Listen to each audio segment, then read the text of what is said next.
there, crafters. This is Karen from Close to My Heart. Today I'm going to show you how I put together this greeting card using Close to My Heart's Paper Suite Stitch Together and the Beautiful Day stamp and thin cut set. I found the design from Close to My Heart's Volume 4 Make It From the Heart, and this section is all about cards. So this is what I use to design my card. This is a great resource when you're lacking creativity or just are short on time and you want to make a quick card without thinking too much about it.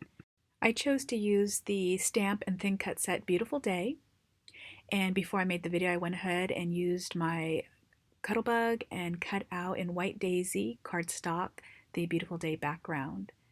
I chose to use Sapphire ink to go ahead and stamp my image, and make sure that you use the insert that comes with all of the Close to My Heart stamp sets. It'll give you a nice crisp stamp impression.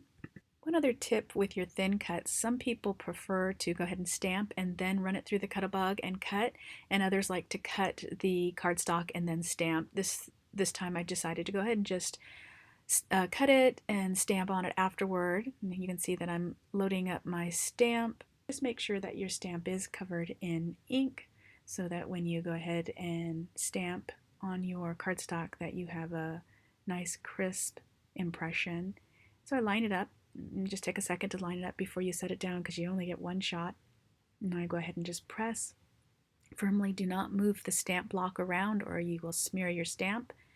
So I just make sure again that I'm putting pressure on the entire stamp. There you go. We have our stamped image, and that is all of the stamping that we're going to be doing for this particular card. So I went ahead and covered up my stamp set to make sure that that doesn't dry up, and I'll go ahead and clear my workspace so I have some room. Things that I always keep in my craft room are the blank card and envelope sets. This makes it really easy when you need to make a card and you just grab it from your shelf. You go ahead and fold it. It's already pre-scored, and use your bone folder just again to sharpen up that line.